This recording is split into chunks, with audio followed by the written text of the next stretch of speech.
난 매일 학교에 간다. 아침에 난 요리 수업을 듣는다. 카레도 만들고 진미채도 볶는다. 예전엔 고춧가루 보관법도 몰라서 그만 그 비싼 것에 곰팡이가 나서 다 버린 적이 있다. 내 학교에서 난 고춧가루 보관법, 진미채 보관법을 공부했다. 전부 냉동 보관이다. 토마토는 지용성이라 기름에 볶거나 아몬드 등과 같이 먹어야 좋다는 것을 배워서 그렇게 요리하고 있다. 양파는 껍질에 양분이 많아 껍질만 모아 육수도 낸다.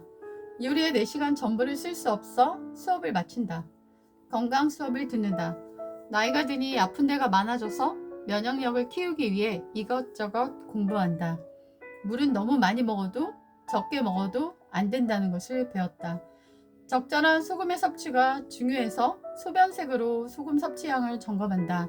소변의 노란빛이 강하면 물 섭취가 적은 것이고 하얀색이 강하면 물 섭취가 지나친 것이다. 과일 중 장까지 영양성분을 가져가는 것은 바나나라고 한다. 장 건강이 좋아지면 면역력은 탄력을 받는다. 피를 깨끗하게 해주는 건 미끌거리는 식재료인 미역과 다시마이다.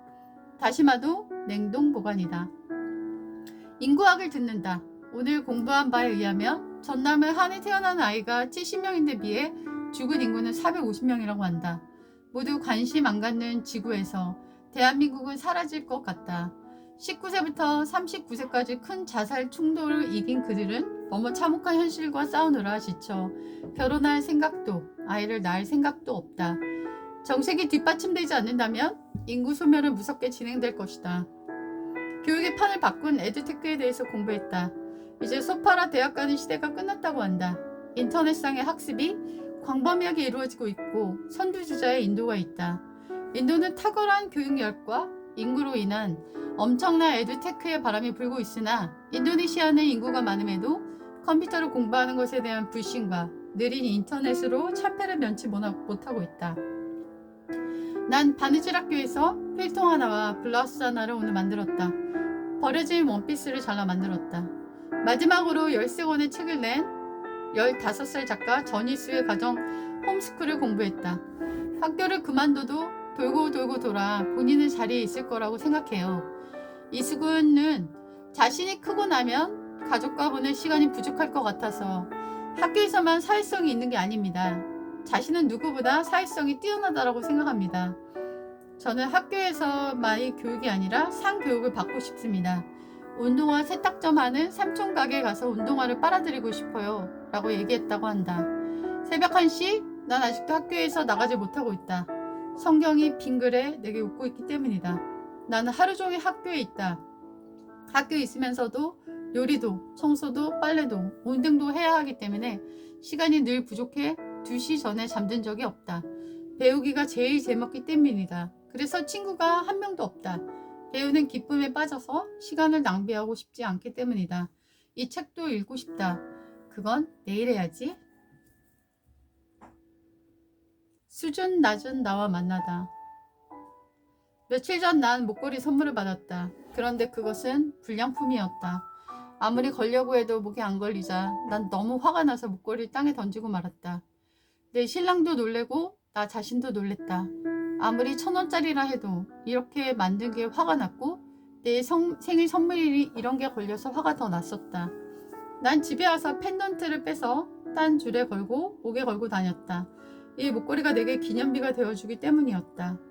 내가 얼마나 수준 낮은지, 내가 얼마나 분노 조절이 안 되는 사람인지 반성하기 위해서 난 목걸이를 하고 다녔다. 목걸이를 볼 때마다 반성하고 싶었고 내게 미숙하게 대하거나 분노를 터뜨리는 사람이 있다면 내 남편이 날 용납해 주었듯이 나도 그 사람을 용납해 주고 싶었다.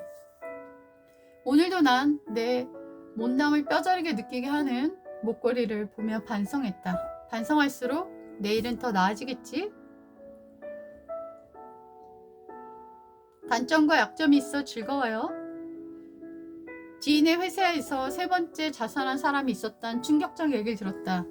그리고 옆 건물 옥상에서 뛰어내리려는 남자를 말리기 위해 자신 회사 건물 옥상에서 진입하려는 119 대원들의 모습도 직접 봤고 밑에 죽어 하얀 천이 씌워진 사람도 봤다고 했다.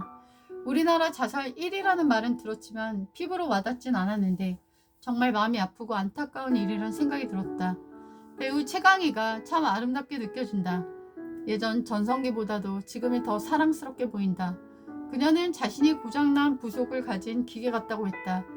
그래서 그 고장난 소리가 모두에게 들릴까봐 불안해서 손을 떨고 술 담배를 탐닉했다고 했다. 그런 그녀를 잡아준 사람이 있었고 그 사람은 아무것도 따지지도 그냥 있는 그대로 그녀를 받아줬다고 했다. 그런 자애로운 존재로 인해 자신이 흡족한 사람이란 걸 깨닫고 지긋지긋한 열등감을 극복했다는 아름다운 얘기를 들었다. 그러면서 단점과 약점이 있어 즐거워요 라고 말하는 그녀가 참 강해졌구나 라는 생각이 들었다. 지금 경제적으로 무너지고 관계에 무너지고 명예에 무너지고 건강에 무너진 많은 사람들이 오늘도 옥상에 올라가 끝날 생각을 할지 모른다. 그 사람이 아무도 그런 계획을 말하거나 드러내지 않아 우린 모른다. 그들이 만난 마지막 사람이 당신일 수 있다. 그저 웃어주고 친절히 대해주고 아껴주고 한 자애로운 모습이 그 사람에게 깊은 방황을 끝내게 하는 한 방이 될 수도 있다. 부디 한 명씩 살리자. 내가 가진 부스러기의 사랑으로. 여기가 당신 일기장이냐? 나는 글을 쓴다. 하루 중 가장 소중한 지혜를 담기 위해서. 하루면 소도 보고 닭도 보는 거지 뭐 남의 말에 신경 쓰냐는 우리 엄마의 말을 대범하게 난 소화하지 못한다. 박애주의자와 홍익인간의 의도로 쓴 글에 이런 말이 달렸다. 여기가 당신의 일기장이냐? 여럿을 이롭게 하기 위해 쓴 글에 이런 힘 빠진 댓글이 담겨 난 쓴물을 삼키지 못했다. 삐걱대는 누군가의 말에 대응하거나 눈물이 와락 쏟아진다. 당신의 탓이 아니다. 내 고난의 크기가 너무 크기 때문이다 라고 대답했지만 실은 당신이 내 서러움을 폭발시킨 것이다. 희한하게 이런 어려운 마음일 때 사랑스러운 지지자의 댓글이 달린다. 이 험난한 세상에 투사의 마음으로 혹은 시인의 마음으로 정성껏 써주시는 글을 잘 읽고 있어요. 환경보호, 사회적 약자, 아동개발 등 제 관심 분야가 일치하게 진중하게 모든 글을 읽으며 지혜와 용기를 얻어요. 오늘 하루도 화이팅 하시길 바래요. 한 사람이 내 의도를 알고 내 도움을 받고 있으면 내 서러운 눈물도 씻고 또 내 길을 갈 수 있을 것 같다. 인생이란 참 짊어질 걸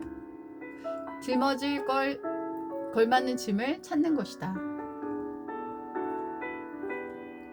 길바닥에 앉았다. 한 아주머니가 술에 취해 길바닥에 대낮에 앉아 계신다. 공교롭게 한 가게 앞이었고 상인은 그녀를 벌레를 보듯 쳐다보고 있었다. 경찰을 불렀는지 경찰 셋이 달래고 있었다.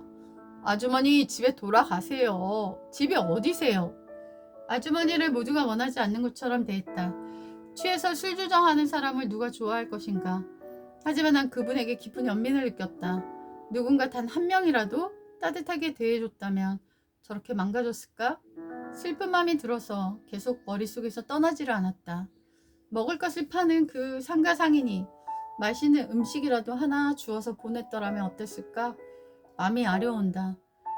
사람들이 죽는 건 큰 사랑이 없어서가 아니라 아주 작은 부스러기 같은 사랑이 없어서라고 한다. 세상에 소중하지 않은 사람은 단 한 명도 없다. 그들의 교육 수준, 외모, 재정, 상황에 상관없이 사람은 존귀하다. 이름도 모르는 그분을 위해 기도해야겠다. 인생의 등불이 켜지기를.